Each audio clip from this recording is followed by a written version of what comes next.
Assalamualaikum warahmatullahi wabarakatuh.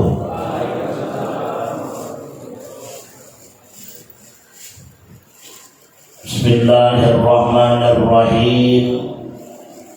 Alhamdulillahilladzi khassa awliya'ahu bil karamah wa ja'alahum khulafa'a li nabiyyihil mab'uuts bir rahmati wal istiqamah. Wa asyhadu an la ilaha illallah wahdahu la syarika lah, syahadatan tunji qailaha yaumal hasrati wan nadamah.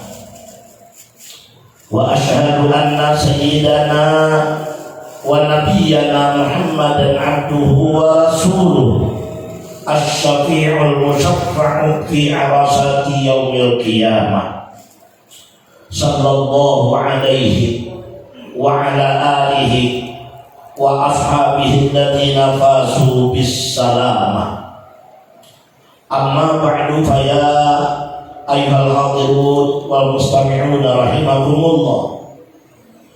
Qala Allah ta'ala fi kitabihil karim, ala inna awliya Allahi la khawfun 'alaihim wa la hum yahzanun alladzina amanu wa kanu yattaqun lahumul busyra fil hayatid dunya wa fil akhirah la tabdila li kalimatillah zalika wal fawzul azim.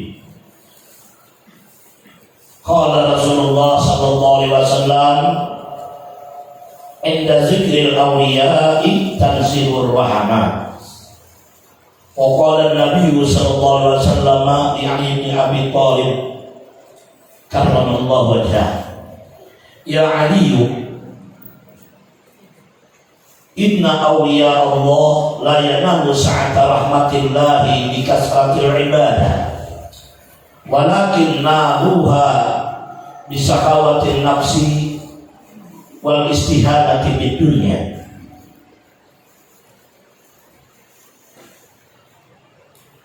Faidatun qala ba'duhum bil majalisis saniyah, idza arada Allah ta'ala aywan ya'abdahu fataha alaihi baba zikri fa idza istalaza zikru fataha alaihi baba qurbi thumma rafa'ahu ila majalisil unsi thumma ajlasahu ala kursi tauhidi thumma rafa'ahu anil hijaba wa adkhalahu dalam qurbi wa kashafa al-jalalah wal 'azamah.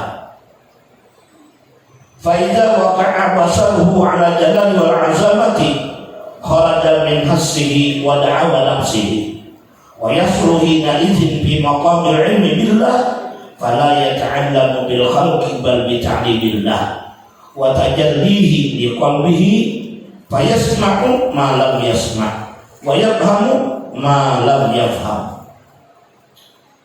Sadaqallahul azim wa sadaqa rasulullahun nabiyul karim wa nahnu ala zalika minasyahidin wasyakirina walhamdulillahi rabbil alamin.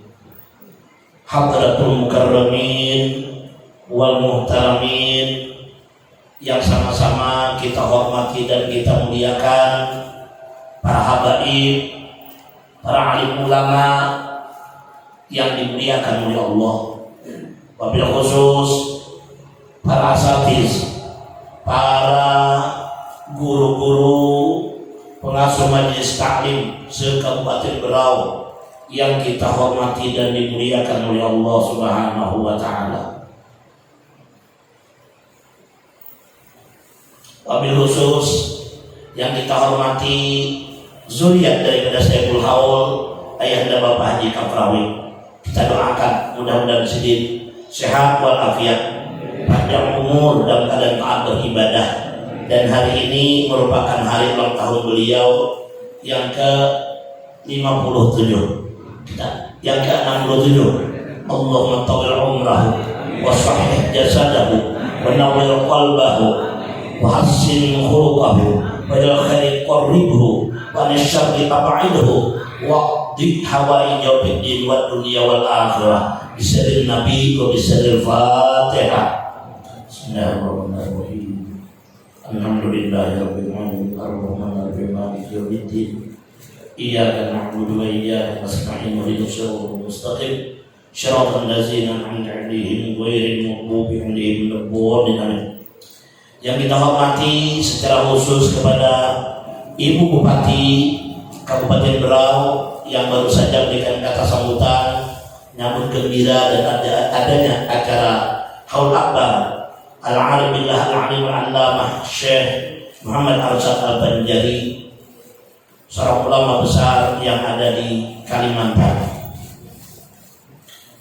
Takmir Masjid Nurul Amin yang kita muliakan, hadirin hadirat, Bapak dan Ibu, para jamaah sekalian, jamaah Haul Akbar yang dimuliakan oleh Allah.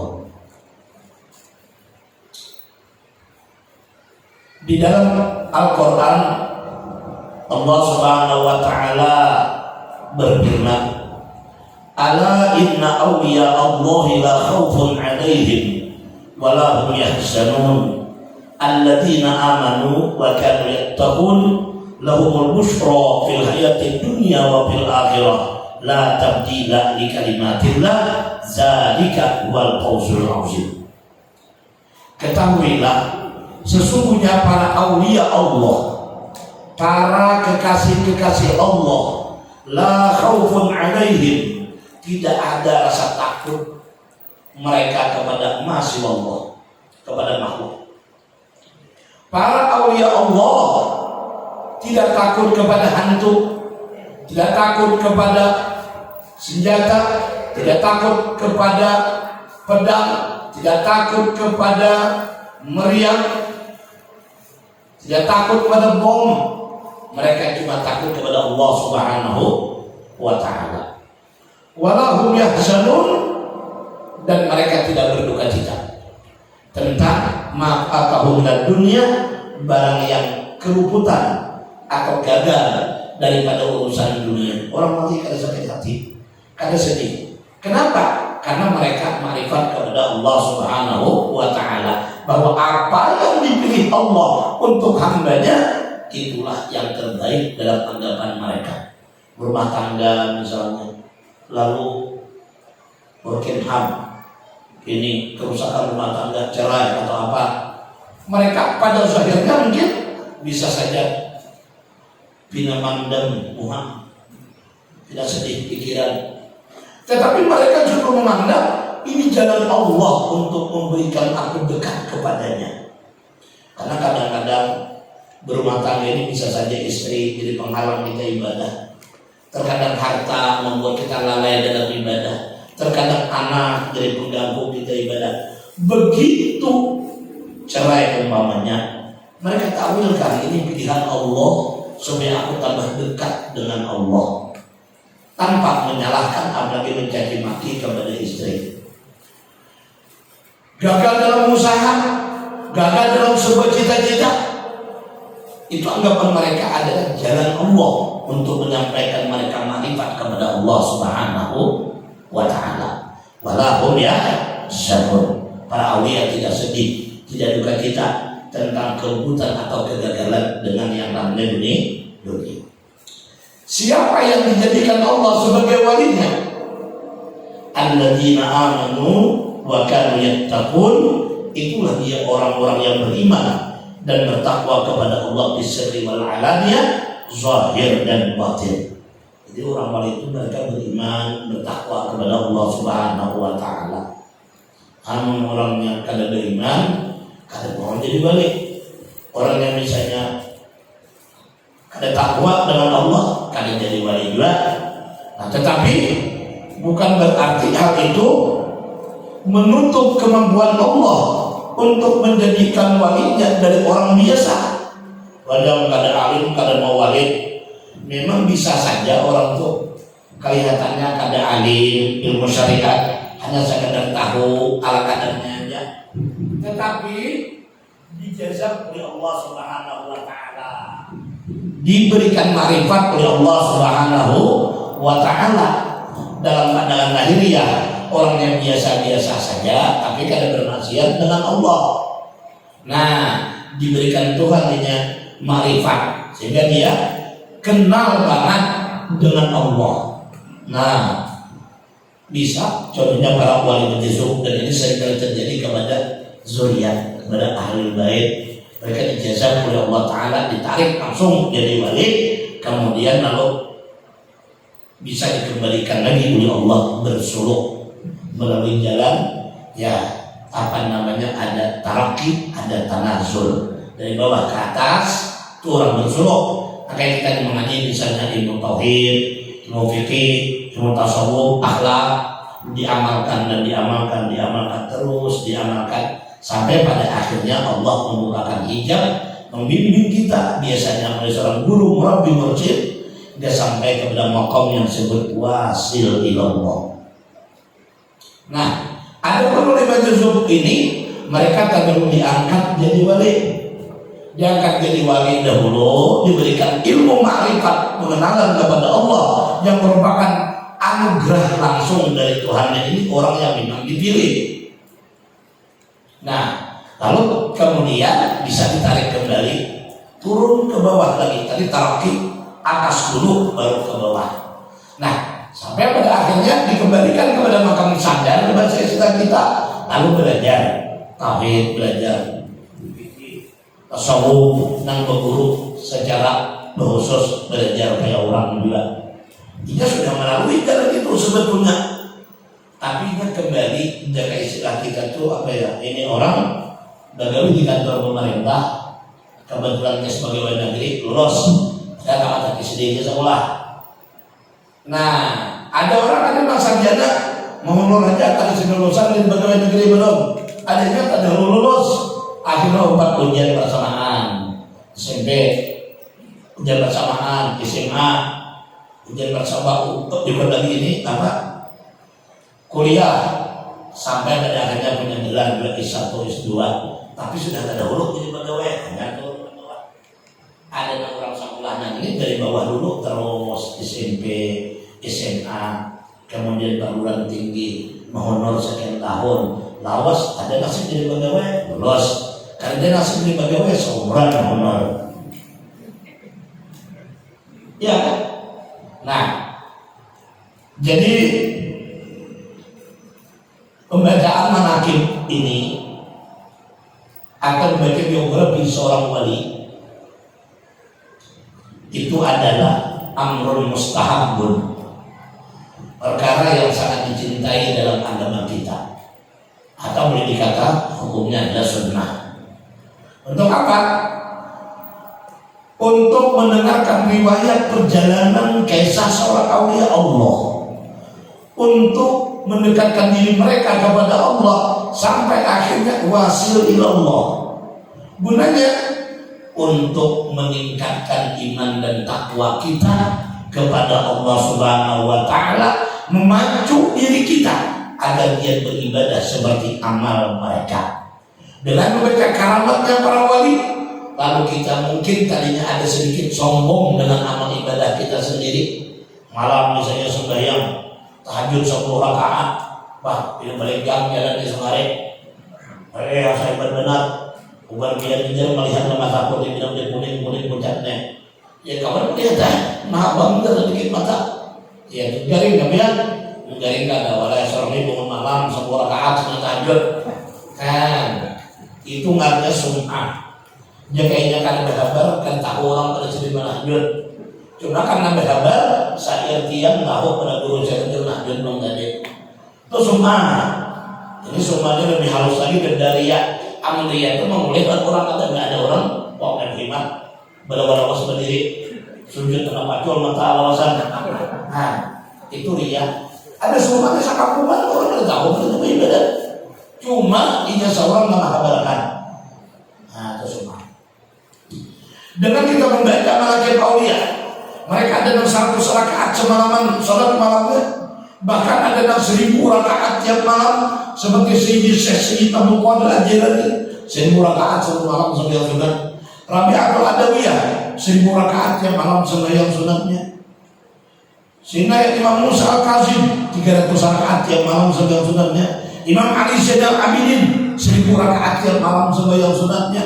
Bah, kecil diri ini cuma 1 rakaat, ujung buku mereka tidak ada amal soleh. Jauh sekali nak baga, kena mahabarakan bos orang hajud 10 rakaat. Bihabar pun kadang-kadang orang sambauannya kecut rasanya, asa hina banget, rasa sedikit banget membanding dan amalnya para aulia Allah, wali-wali yang besar, mereka sampai ibadahnya 1000 rakaat. Nah, baca Quran kayak itu juga. Aku bilang ada umat berpergian riba orang di gardunya ada terlihat. Kemudian lagi di ujung pasar kan juga terlihat nongkrong Al-Quran aja orang yang membaca tidak. Nah, biar kawan berapa kali hatam sebulan? Kadang bangun banyak ya sekali ke depan aja seorang aja. Nah, bandingkan seperti Al-Alim Billah Syekh Matarsyad Al-Banjari, bukan sekedar hatam Al-Quran beberapa kali dalam sebulan, bahkan beliau menulis Al-Quran dengan tangan beliau sendiri. Ini luar biasa. Saudara Syekh Al-Banjari radhiyallahu anhu. Nah, jadi hukum membaca manaqib ini amrun mustahabun, perkara yang sangat dicintai dalam agama kita, atau dikatakan amalan yang sunnah untuk mendekatkan diri kita kepada Allah, mengobati hati yang barangkali ada riyanya, ada ujubnya, ada takabburnya, dan membandingkan dengan amal mereka, lalu timbullah rasa ingat diri ada apa-apanya dan amal orang soleh. Memacu diri yang malas beribadat ini sama aja awak dana kayak orang juga, mata 2, kaki 2, telinga 2, orang sampai ratusan rakaat semalam, seorang cuma 2 rakaat. Oh, maju semangat kita, kuat semangat kita untuk tambah giat dan ibadah kepada Allah berkat mendengari pembacaan manaqib aulia. Seorang sayyid bernama Sayyid Muhammad Al-Bajali Qaddasallahu sirrahu, beliau berkata, ra'aitu Rasulullah sallallahu alaihi wasallam faqultu lahu ya sayyidi ya Rasulullah ayyul a'mali afdalu, faqala uqubuka bayna yaday walillahi ta'ala kahalbati syatin aw kasayyi baydatin khairun laka min an ta'budallaha ta'ala hatta tanqati'a dirban dirba. Faqultu lahu hayyan kana aw mayyitan, faqala hayyan aw mayyitan. Ujar Sayyid Ahmad, aku bermimpi bertemu melihat langsung dengan Rasulullah SAW. Lalu aku bertanya kepada beliau, ya Sayyidi ya Rasulullah, ayyul a'mali afdalu, amalan apa gerangan yang terlebih afdal, terlebih besar pahalanya? Faqala, Nabi menjawab, wuqufuka baina yaday waliyillahi ta'ala kahalbati syatin aw kasayyi baydatin khairul laka min an ta'budallaha ta'ala hatta tanqati'a irbatillah. Ujar Nabi, berdirimu atau sama duduk engkau antara hadapan waliullah seperti masak memerah air susu kambing. Susu kambing itu kita perah sekali parahan, mercik susunya. Nah, cuma 1 detik 2 detik aja berdiri atau duduk di hadapan waliullah. Al-kasayyi baydatin, atau seperti orang memecahin talut, menggoreng telur, memecahin talut, tak kita pecah sudah berapa detik aja gitu. Itu terlebih baik bagimu daripada bahwa engkau berbuat ibadah kepada Allah Ta'ala hingga putus sendi-sendi anggota tubuhmu satu demi satu. Saking gigih dan kuatnya engkau beribadah sampai sendi-sendi badan ini putus. Nah, berdiri atau duduk engkau atau hadir engkau di hadapan waliullah, masa lamanya cuma sekadar orang memerah susu kambing atau seperti orang menggoreng hintalu atau memecah telur. Nah, itu terlebih baik bagi engkau daripada engkau beribadah kepada Allah Ta'ala hingga putus sendi-sendi anggota tubuhmu satu demi satu. Lalu Syekh Ahmad, ya, kata Syekh Muhammad Al-Bajali, wahai Rasulullah, nah macam itu tuh, apakah syaratnya si wali itu masih hidup? Kita datang ke majlis beliau, ataukah walaupun beliau sudah wafat kita datang ke kubur beliau, kita duduk mendengar manaqib beliau, sama aja kah? Faqala hayyan aw mayyitan, baik pun si wali tadi masih hidup, kita datang ke tempatnya mendengar nasihatnya, mendengar tausiahnya, hadir di majlis taklimnya. Berapa lama? Cuma sekitar hanya beberapa menit.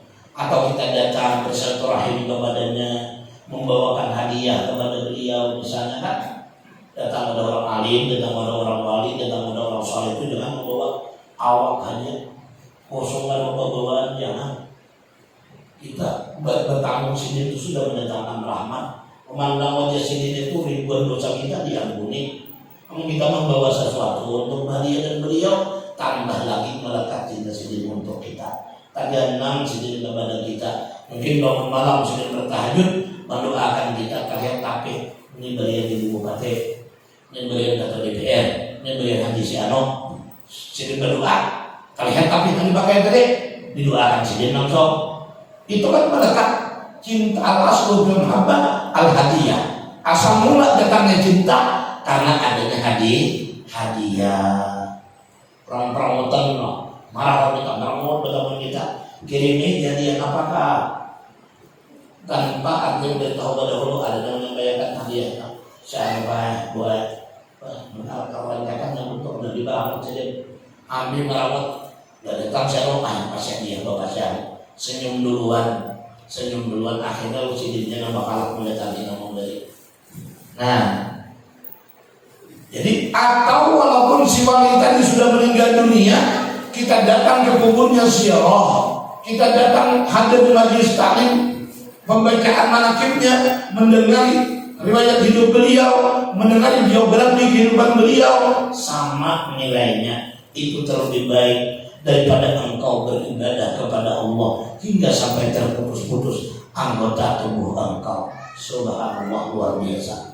Jadi kita yang hari ini duduk dalam majelis taklim memperingati haul daripada sahibul haul, ya, al-alimullah al-alim al-alamah Syekh Muhammad Arsyad Al-Banjari yang ke-215 tahun, insyaallah mendatangkan rahmat Allah, maghfirah Allah, dosa kita diampuni, hajat kita dikabulkan oleh Allah menamuni dunia wal akhirah. Lebih bagi kita beruntung sekali pada saat pembacaan haul hari ini dihadiri oleh zuriat beliau Ayahanda Haji Kaprawi, luar biasa, masih darah daging daripada Datuk Karambayan, insya Allah mendatangkan rahmat yang besar kepada kita berataan.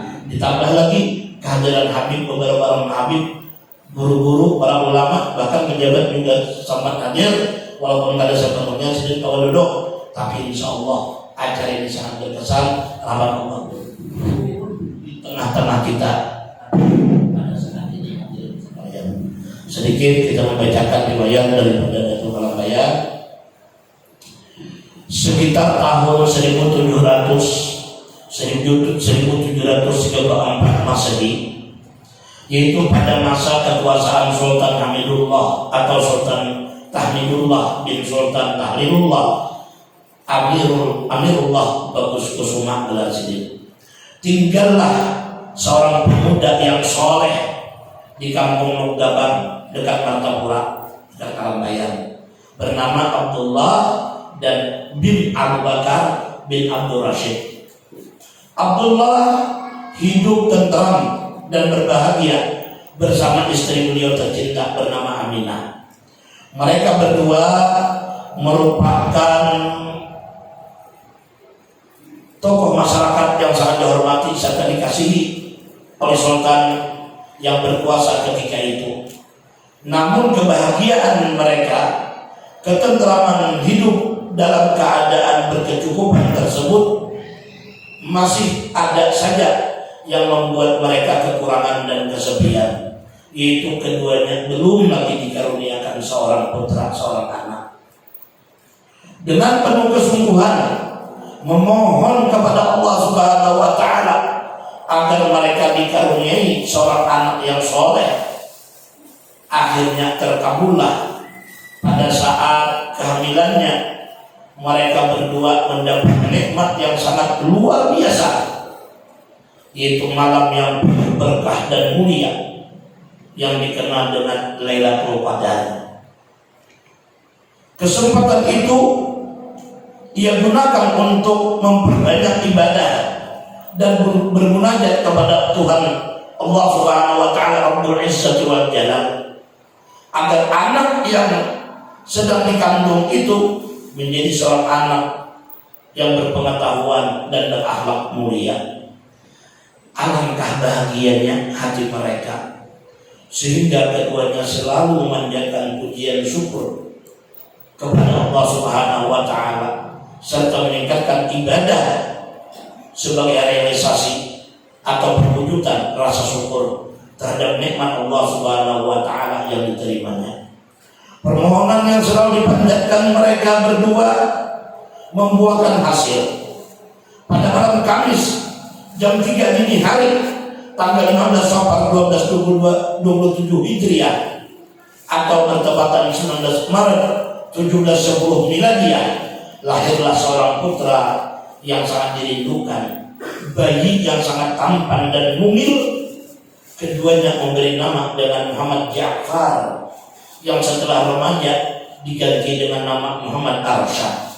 Keduanya memberikan pendidikan yang baik. Pertama yang diberikan kepadanya pelajaran membaca dan menulis Al-Quran,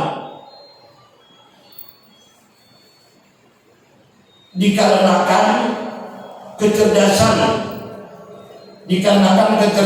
daripada bayi yang bernama Syamad Arsyad Al-Banjari ini, akhirnya oleh sultan diminta agar orang tuanya menyerahkan bayi Syamad Arsyad Al-Banjari ini yang pada saat itu sudah berusia kurang lebih 13 tahun untuk diserahkan di istana, dididik agama secara khusus. Nah, orang tua beliau pun dengan senang hati walaupun berat berpisah, tetapi demi untuk masa depan anak, mudah-mudahan berpengetahuan agama yang dalam, dapat menyebarkan dakwah agama Rasulullah di wilayah kerajaan Banjar maupun di mana saja, diserahkanlah anak tadi kepada raja dan dididik agama dalam lingkungan istana sampai pada akhirnya beliau berusia sekitar kurang lebih 30 tahunan dan sempat menikah dengan seorang perempuan yang cerdas dan berakhlak mulia, berpendidikan luhur, dicintai oleh lingkungan istana yang bernama Ratu Baju, kawin dengan si perempuan yang bernama Baju. Pada saat istrinya yang sedang mengandung tua, itu sudah hamil, sudah tua, menunggu waktu melahirkan itu lagi, tibalah masa janji Sultan Tahlilullah untuk memberangkatkan Syamad Arsyad Al-Banjari ke tanah suci Mekah guna menunaikan ibadah haji, serta ditugaskan pula untuk menuntut ilmu dengan biaya kesultanan yang tentunya diharapkan di kemudian hari ilmu yang sudah diperoleh itu disebarkan dalam wilayah kerajaan Banjar. Jadi berangkat ke Mekah, belum sempat lahir ceritanya anak dan kandungan ibunya. Nah, Syekh Muhammad Arsyad bermukim di kota Mekah dan tinggal di sebuah rumah di kampung Samiyah yang terkenal dengan nama Berkat Banjar. Nah, jadi beliau menuntut ilmu di Mekah ini dalam waktu yang sangat lama, yaitu sekitar 30 tahun. Kemudian menuntut ilmu di Madinah kurang lebih 5 tahun. Di antara guru-guru beliau yang terkenal adalah satu Syekh Athaillah bin Ahmad Al-Misri Al-Azhari dari kota Mekah. Kedua Syaikhul Islam Imam Al-Haramain Syekh Muhammad bin Shalih Al-Qurdi di kota Mekah. Adapun gurunya yang khusus di bidang ilmu tasawuf adalah Syekh Muhammad bin Abdul Karim As-Samman Al-Madani Al-Qadiri Al-Hasani di kota Madinatul Rasul.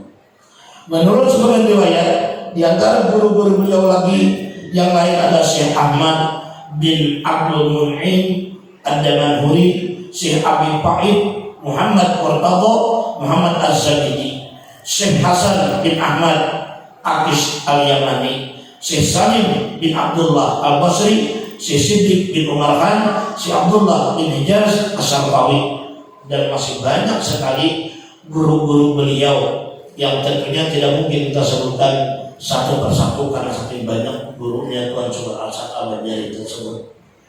Ada beberapa orang kawan beliau mengaji sama-sama di Makkah dan di Madinah, yang diantaranya Syekh Abdul Samad Al-Qalimbani. Beliau berasal dari Pulau Sumatera, yang mengarang kitab Syarhus Salikin, mengarang kitab Hidayatus Salikin, dan kitab-kitab yang lainnya. Yang kedua Syekh Abdul Rahman Al-Misri dari Banten, Pulau Jawa.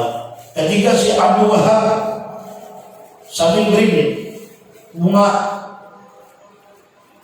Bugis, ya dari Bugis Syekh Abdul Wahab, kemudian yang menjadikan menantu oleh beliau Abdul Wahab Bugis. Nah, jadi keempat kawan-kawan beliau bersama-sama menuntut ilmu di kota Mekah dan Madinah ini terkenal alim besar dan memiliki karamah yang luar biasa. Ya, karena para aulia itu masing-masing mereka ada diberikan Allah keistimewaan yang oleh kita sering dengar sebutan karamah. Di antara karamat Syekh Al-Hasan Al-Banjari, ya, bahwa beliau itu adalah murid daripada seorang wali kutub Tuan Syekh Umar Saman Al-Madani atau terkenal sebutan Syekh Saman. Nah, murid-murid dari Tuan Saman ini hampir semuanya, atau boleh katakan semua menjadi wali, dan tidak sedikit yang menjadi qutbul qutbul wilayah, dan termasuk Datuk Kalambayan ini adalah khalifah dari Sayyidi Syekh Umar Saman Al-Madani. Ini luar biasa. Nah, kemudian di antara keistimewaan beliau bahwa Datuk Kalambayan ini artinya beliau berdoa kepada Allah di malam Lailatul Qadar yang mulia. Apa permintaan sini? Beliau minta anak suriat beliau sampai 7 turunan alim dan wali. Nah, itu kita kenal. Khususnya di bumi Kalimantan, di manakah bila ada tuan guru yang alim-alim besar memiliki murid yang sekian banyak, hampir boleh dikata rata-rata suriat daripada Datuk Kalambayan Tuan Syekh Al-Banjari. Bahkan ada seorang tokoh Bugis, beliau orang yang terkenal di Samarinda. Aku ini di sini saya kemana-mana sudah menjadikan betis sekolahnya, ke Jawa, ke Sumatera, ke Bugis, ke Kalimantan. Bila ada tuan guru besar di situ yang terkenal, jari-jari telitiah, pasti jadi ada hubungannya dengan Banjar. Di Sulawesi, di Jawa, di mana kata beliau, nang setahu aku, bila ada tuan guru yang terkenal, memiliki majelis taklim yang banyak murid ribuan, hampir pasti ada hubungannya dengan Banjar. Kalau dengan Banjar, tentunya keturunan daripada Datuk Kalambayan. Ini karamat luar biasa. Doa sendiri dijabah, dikabulkan oleh Allah Subhanahu wa Ta'ala. Suatu hari Datuk Kalambayan ini ceritanya hari itu mandi ke sungai atau ke sumur. Burung pipit ini nang laki marah sama bininya. kayak bahasa binatang. Diberikan Allah hijab. Marah-marah si pipit ng laki ini, memarahi pipit ng bini. Kenapa maka marah-marah? Karena waktu di atas sarang tadi, karena kesempat gugur amat takabuang pada sarang. Dimarahi dengan bini tadi. Padahal angin bergoyang merubahnya. Kemudian tak gugur sarang tadi tahu kayak anak mengeluarkan pada sarang. Dimarahinya karena pembukutik pipit bini yang ini. Kenapa mau bini tak? Itu aja kita tahunya. Nah kayak misalkan nah kayak merayu bini ada nanti juga kita. Akhirnya sambil tersenyum jatuh kalam bayar mengambilkan sarang burung tadi dibuat anak pipit ke sarangnya. Dia anak pulang ke atas. Tadi pohonnya turun nambah rendah. Jadi zamannya membuat itu mengangkat pelan. Letak sarang burung ditaruh di tempatnya dengan anaknya. Nah di lapas ini naik dong bangun seorangnya. Keramat Datuk Kalang Bayan radhiyallahu anhu luar biasa. Nah jadi Datuk Kalang Bayan ini ceritanya kan sejaman dan Datuk Sanggol. Jadi beliau ini sembahyang di Masjidil Haram. Kenapa setiap Jumat ini hingga ada orang pakai jubah hitam, bebulang hitam, dan menurut pengamatan Datuk Kalang Bayan orang ini lain orang Arab. Di sini tidak salam nih orangnya bertanya dari mana ini. Begitu tak anak pesawat hilang Datuk Sanggol nih. Ada berdebat Jumatnya ini. Jumat akan datang ditungguin pulang sembahyang Datuk Sanggol ini dimakan anak disalami hilang pulang. Nah kali ini duduk di tetai misalnya. Begitu salam Datuk Sanggol tadi langsung ditangkap disalami ditanya dia ini kayaknya lah orang Arab sini. Dia jadi aku lah orang Arab sini. Aku ini orang tanah Jawa. Di Jawa di mana? Di Kalimantan. Di Kalimantan di mana? Di Kerajaan Banjar. Nah sama katanya. Sama aku orang Banjar juga karena aku orang Arsat Banjari. Di tanah air kita musim apa? Nah, jadi itu Sanggol di kampung halaman kita ini musim buah-buahan. Cuma ada buah langsat ya juga, rambutan ya juga, durian kebang dan kau tanam dahulu kayak Pak. Itu ada sini tahu yang berbuah 2 biji, durian tanaman sini juga buah 2 biji. Tolongin ambilkan sebiji buahnya itu buahkan kasih nyimpen juga akan datang kasih lagi kalau dia ada itu Sanggol. Tolong bela biar artinya Jumat berikutnya kasih pulang bawakan buah-buahan dari Banjar rasahannya kalian yang makan dia. Ayo aja itu Sanggol boleh ketuk Lambayan ke rumahnya itu Sanggol boleh ke Indonesia. So kalinya pada sahabat asar datang pulang itu Sanggol tadi membawakan buah durian, membawakan buah langsat sambut Banjar tak bawa tak ke Makkah, gatah langsat tak bawa tak ke Makkah. Ini aulia Allah. Aulia Allah ini jarak yang jauh bisa jadi dekat. Di hati manusia sudah kau membaca ketika mereka dibukakan hijab oleh Allah Subhanahu wa taala. Kehilangan orang kerajaan Banjar durian. Siapa dia mengambil durian yang ini? Maka buahnya 2 biji aja, 1 biji hilang. Masih untung kadang pada duanya. 1 biji aja diambil. Padahal Datuk Kalang Bayan memang mengambil durian tanaman sini bisa orang. Kadang mengambilnya curi memang nggak ada. Datuk Sanggol mengambilkan yang ini karena apa? Karena menunggu Jumat akan datang. Aku di sini daripada pas ada berbagai macam-macam jodoh dibawakan lagi ini. Jadi kita, ini para aulia Allah luar biasa. Terus itu keramat. Kalau keramat ini baik-baik kita kan kalau menuruti kita mendengari aja. Kita gembira karena itu bagian daripada rahmat Allah Subhanahu wa taala yang dihabarkan Tuhan kepada kita. Sedikit saya bacakan yang ada di dalam kitab Majalis Saniyah. Idza arada Allah taala an yuwalli 'abdahu fataha 'li bab zikrihi.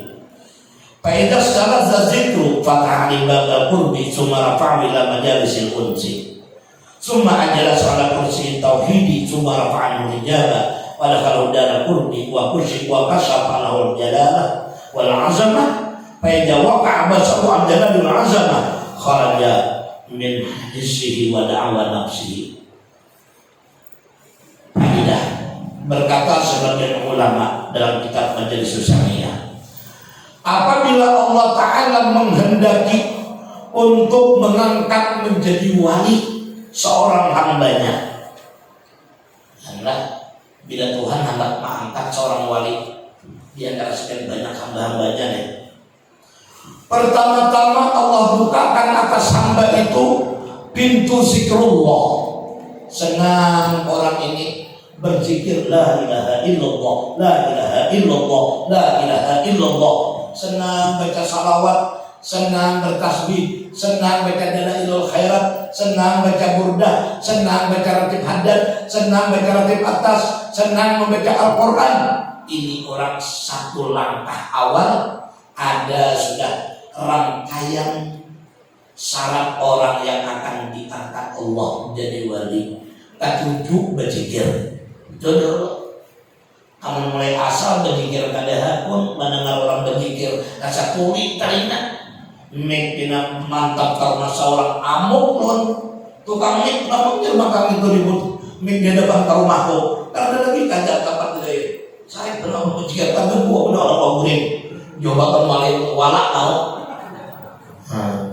Jadi orang hendak nyatakan jadi wali itu pertama dibukakan pintu zikrullah tak berzikir dulu. Faidah sekarang zikru fatah alibabal qurbi.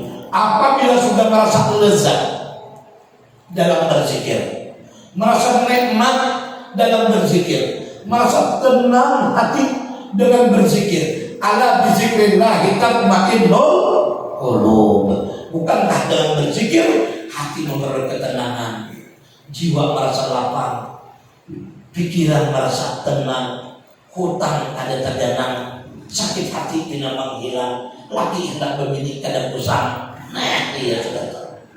Ya, berzikir tadi nyaman sudah perasaan sudah berzikir, tenang sudah pikiran sudah baca ratib, senang hati sudah duduk di majelis maulid, majelis ratib. Itu langkah kedua sudah orang hendak diangkat Allah jadi wali. Faidah salat zikru fataha alaihi babal qurbi. Bila sudah merasa lezat dalam berzikir tadi, dibukakan Tuhan atasnya pintu kedekatan, pintu muraqabah. Selalu hati merasa diintai oleh Allah, selalu merasa diperhatikan oleh Allah, merasa dinilai oleh Allah, merasa disaksikan oleh Allah. Sehingga kadang maunya berbuat maksiat, kenapa? Rasa dilihat terus oleh Allah. Kadang hendaknya berbuat riya, sum'ah, takabur, kenapa? Malu dengan Allah. Nah, dibukakan pintu muraqabah. Saya tahunya lapar, yakin Allah yang akan memberi aku makanan. Ketika dia kedinginan, yakin Allah akan memberikan aku selimut. Ketika dia punya hutang, yakin Allah akan memberikan rezeki untuk hutang yang hutangku. Ada pusangnya, ada pusang. Summa rafa'ahu fi majalisil unsi. Lalu Allah angkat si hamba dan kadar jadi wali ini di atas kursi berjinak-jinakan dengan Allah. Jinak dengan Allah. Nah, rahab sila duduk membaca Quran. Ada terasa 2 juz dia baca. Beribadah ya sampai setengah malaman sedang beribadah. Berzikir yaitu terasa lezat nikmat. Nah, baca salawat ribuan kali membaca, kada penat, kada rasa bosan, rasa nyaman, rasa nikmat, rasa jinak. Nah, bila sudah demikian, orang ini cuma adalah soal kursi tauhid, didudukkan Allah hamba ini dalam kursi mentauhidkan Allah, sehingga inya sudah jinak dengan Allah, gelisah bersama makhluk. Aman bokombo orang banyak tuh badan sidin aja, hatinya bersama Allah. Walaupun duduk di pasar di tengah toko itu gawian aja, zahirnya macam itu, hatinya kepada Allah yang memberi rezeki. Walaupun kadang ada orang datang ke toko, kadang menghalangi Tuhannya untuk menyampaikan rezeki. Tenang, jinak bersama Allah. Di rumah berhari-harian kadang keluar. Kenapa? Sidin jinak dengan Allah. Namun orang yang kada merasa jinak dengan Allah bila seorang HP itu tak ketik habis SMS WA hubungi si A si B si D sehari-harian di telponinya. Ini seorang itu orang yang jauh dengan Allah. Orang yang sudah jinak dengan Allah ini dia senang bersendirian. Kenapa? Karena sendirian artinya berjinak-jinakan, bercengkrama, berdialog bersama dengan Allah Subhanahu wa Ta'ala. Entah membaca Quran, entah membaca ratib, entah membaca hizib, entah berzikir, entah berselawat. Jinaknya dengan Allah, diandap oleh Allah di kursi tauhidnya. Apa yang ia dengar, apa yang ia lihat, apa yang ia saksikan, selalu musyahadah Allah di hatinya. Itu wa ana summa rafa'a anhu al-hijaba wa dakhalahu daral qurbi. Kemudian Allah angkat dari hamba dan cagar dia akan jadi wali tadi, diangkat Tuhan hijab, dinding tabir antara dia dengan Allah. Jadi karena tabir lagi, karena dinding penghalang antara dia dengan Tuhannya. Melihat langit, ingat Allah. Memandang bumi, ingat Allah. Memandang bini, ingat Allah. Memandang suami, ingat Allah. Memandang nasi, ingat Allah. Ini orang yang cagar diangkat Allah jadi wali. Wa kashafa lahu al-jalalata wal azamah. Allah bukakan baginya kebesaran dan keagungan Allah sehingga melihat ciptaan Allah hatinya ingin mengagungkan Tuhannya, memandang makhluk Allah dihormatinya karena memuliakan Allah Ta'ala, menghormati orang alim karena memuliakan Allah yang menjadikan orang ini ada ilmu dalam jiwanya. Nah, fa'idza waqa'a basaruhu 'alal jalali wal 'azamah kharaja min hissihi wa da'wa nafsihi. Apabila sudah jatuh pandangannya kepada kebesaran dan keagungan Allah, keluarlah dia daripada merasa diri, punya af'al, punya sifat, punya kekuatan, punya ibadah, punya kemampuan. Tidak ada lagi.